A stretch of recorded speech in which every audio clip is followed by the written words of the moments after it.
بسم الله الرحمن الرحيم.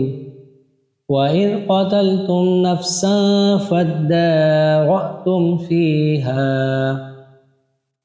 والله مخرج ما كنتم تكتمون فقلنا اضربوه ببعضها كذلك يحيي الله الموتى ويريكم آياته لعلكم تعقلون.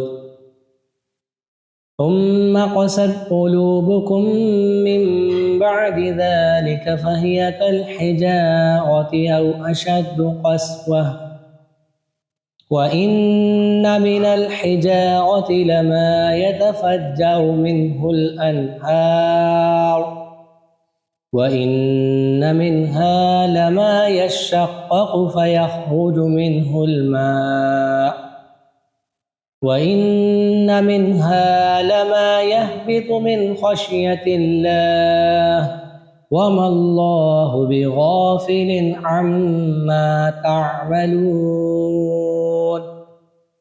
أفتطمعون أن يؤمنوا لكم وقد كان فريق منهم يسمعون كلام الله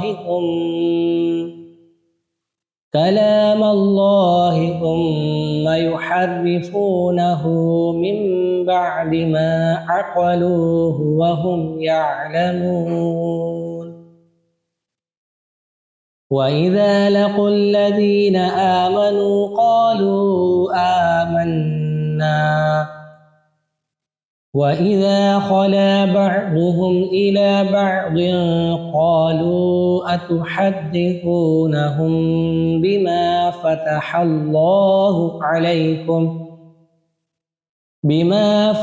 الله عليكم ليحاجوكم به عند ربكم أفلا تعقلون. أولا يعلمون أن الله يعلم ما يسرون وما يعلنون. ومنهم أميون لا يعلمون الكتاب إلا أماني وإن هم إلا يظنون. فويل للذين يكتمون الكتاب بأيديهم ثم يقولون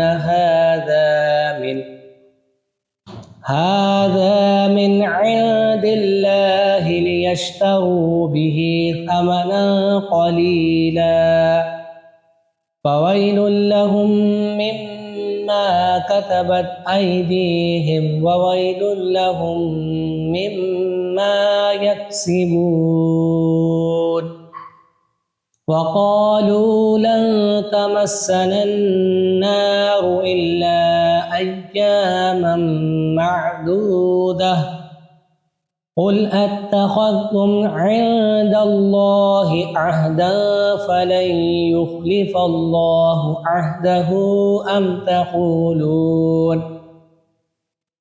أم تقولون على الله ما لا تعلمون. بلى من كسب سيئة وأحاطت به خطيئته فأولئك أصحاب النار هم فيها خالدون.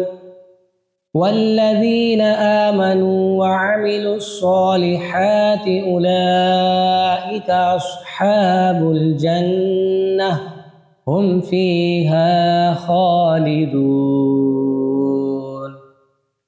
इसी के साथ आज का ये लेसन कंप्लीट हुआ। वीडियो अच्छी लगी तो कुरान टीचर चैनल को सब्सक्राइब जरूर करें। मिलते हैं नेक्स्ट वीडियो में। अस्सलामु अलैकुम व रहमतुल्लाहि व बरकातुहू।